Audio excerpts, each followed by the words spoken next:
I live in Mammoth, Arizona, and nothing has ever happened here worth writing about. Because, well, Mammoth only has a population of around 1,500. 11 days ago, an older woman who runs a home daycare in my town was found dead in her bathroom by a parent who was picking up his daughter. The kids were all really agitated and told police that Mrs. Booker, the deceased, had been yelling at them and bleeding from her eye before she went to the bathroom and collapsed in her bathtub. Sad and unpleasant, but not really news. A day later, one of the daycare babies developed a rash and started bleeding from her ear. She died 12 hours later, and so did 8 other kids from that daycare, all with similar symptoms. This started a shitstorm in my town. In a town of 1,500 people, attempts to keep the public unaware and calm were an utter failure. It was on Facebook the following day. 9 people who had been at the hospital when the kids were starting to trickle in also started exhibiting these symptoms, I'm told. And none lasted more than a few days. By last Friday, 18 people who had indirect contact with the children were reported missing or dead of natural or unknown causes. All had exhibited similar symptoms just before their deaths. It was at this point that I became directly affected. My sister returned from Oro Valley, the closest hospital, a complete wreck. She had gone to visit her friend's new baby, and upon arriving, had been informed that both her friend and her baby had died. Everything I just told you was told to her by a frightened nurse. I fact-checked what I could. My sister was literally hysterical. She was speaking a full octave higher than usual, and at twice the speed. I've never seen her act like that before. Her shoulders and arms had bruises so big, I thought maybe she'd been in a car accident on the way home. She told me she didn't know where she'd gotten them, and when I tried to put her to bed, she freaked out and started screaming at me that my bedroom was too hot. I took her temperature. It was 102.8. I convinced her to go to bed. I fell asleep on the couch shortly after waiting for a call back from our town's ME. I woke up to my phone going off. I had 7 texts from friends of mine, all reporting the same thing. Entire families were being found beaten to death all over Mammoth. Blood, bruises, nails and teeth missing, hair ripped out, all of them. I heard reports of anywhere from 15 to 55 dead bodies, depending on who you were talking to. In a state of complete shock, I did the only thing I could do really well on autopilot. I wrote an article about it for my blog.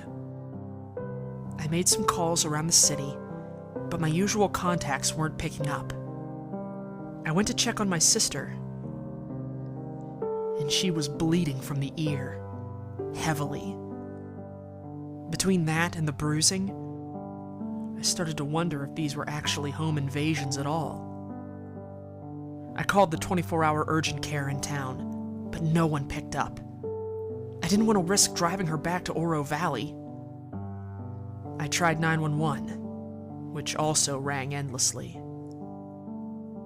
I called my friend in Oro, who works for a legit news agent, and she told me that they were reporting NW Medical running a skeleton crew because most of the medical staff had either called in sick or been found dead in their homes. She said she'd seen tanks in Oro. I woke up the next morning, and my sister was gone. I don't know where she is, and I'm too scared to go looking for her. I've called the CDC multiple times, but every time I call, the same woman answers. The first time, she took a statement and said she'd get back to me. Every subsequent time I've called, she immediately puts me on hold. She never comes back to the line. This morning, my contact at the police department finally called me back. He told me the death toll was incalculable at this point, and that they were being iced out by both the state and federal governments at this point, with one exception. 2 people from the CDC showed up yesterday. My contact overheard them talking about Mrs. Booker's cancer treatments, as if it were relevant. He doesn't know if it is, but he hopes I can make something out of it. I can't.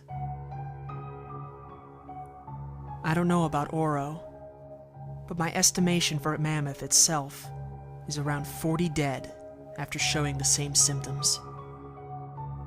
I haven't seen any of this in the news, which I've been watching religiously. Why not? We've been told the safest place for us right now is inside our homes.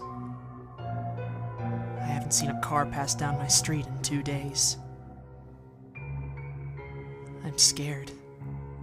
My sister is still missing, but I'm too afraid to look for her or go into the room she was sleeping in.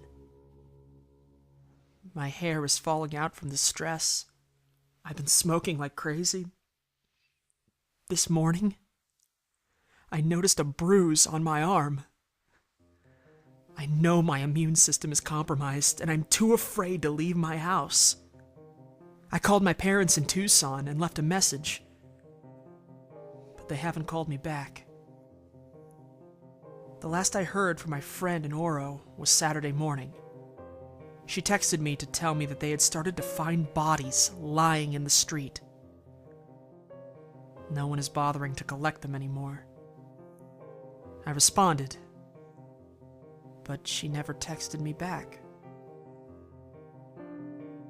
It's almost 6 here, and a siren has been going off for about 10 minutes.